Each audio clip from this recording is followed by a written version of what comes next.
High বন্ধুরা, দেখো আমি একটা মটর ঘুগনির রেসিপি বানাচ্ছি। তোমরা দেখো আমি কি করে তৈরি করছি। এটা তেলের মধ্যে জিরে, শুকনো লঙ্কা, এলাচ, তেজপাতা দিয়ে দিলাম। নিরামিষ ঘুগনিটা করব, তোমরা দেখতে থাকো। আর একটু তেল দিয়ে, একটু কম হয়ে গেছে।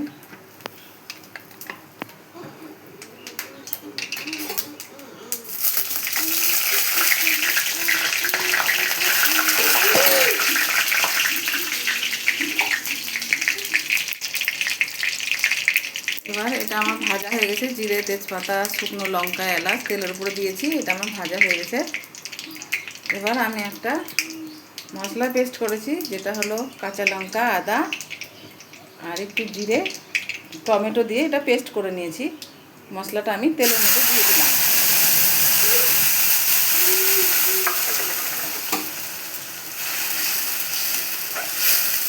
এটা নিরামিষ ঘুগনি রেসিপি তৈরি করছি আমি, তোমরা দেখতে থাকো বন্ধুরা। যদি রান্নাটা তোমাদের ভালো লেগে থাকে তাহলে তোমরা ঘরে করেও খেতে পারবে। লবণ দিয়ে দিলাম, পরিমাণ মতো লবণ দিয়ে দিলাম।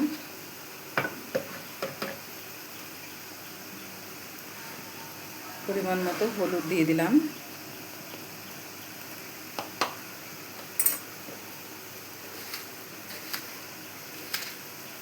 খানিকটা চিনি দিলাম।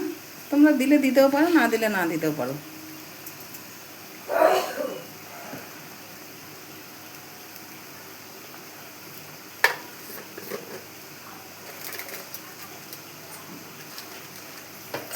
আমি কাঁচা লঙ্কাটা পেস্ট করেছি, কালারের জন্য একটুখানি শুকনো লঙ্কা দিয়ে দিলাম।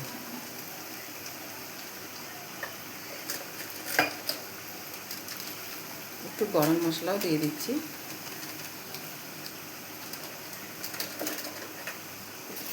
এবার মশলাটা আমি একটুখানি তেলের উপরে ভেজে নিচ্ছি। তোমরা দেখো বন্ধুরা, আর লাইক, শেয়ার, কমেন্ট করবে, আমার পাশে থাকবে। রান্নাটা যদি তোমাদের ভালো লেগে থাকে তাহলে তোমরা ঘরে করেও খেতে পারো। নিরামিষ ঘুগনি রেসিপি করছি আমি, তোমরা দেখতে থাকো বন্ধুরা। আর আমি আলু আর মটরটা সিদ্ধ করে নিয়েছি।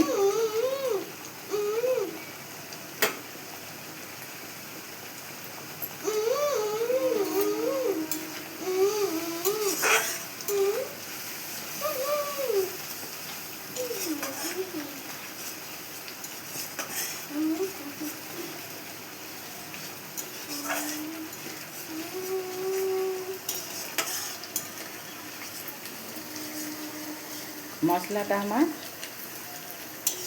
ভাজা হয়ে গেছে।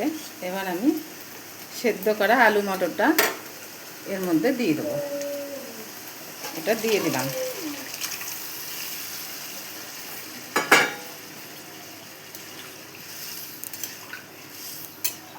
এই যে বন্ধুরা, তোমরা দেখছো আমি আলু দিয়ে মটর দিয়ে একটা রেসিপি তৈরি করলাম।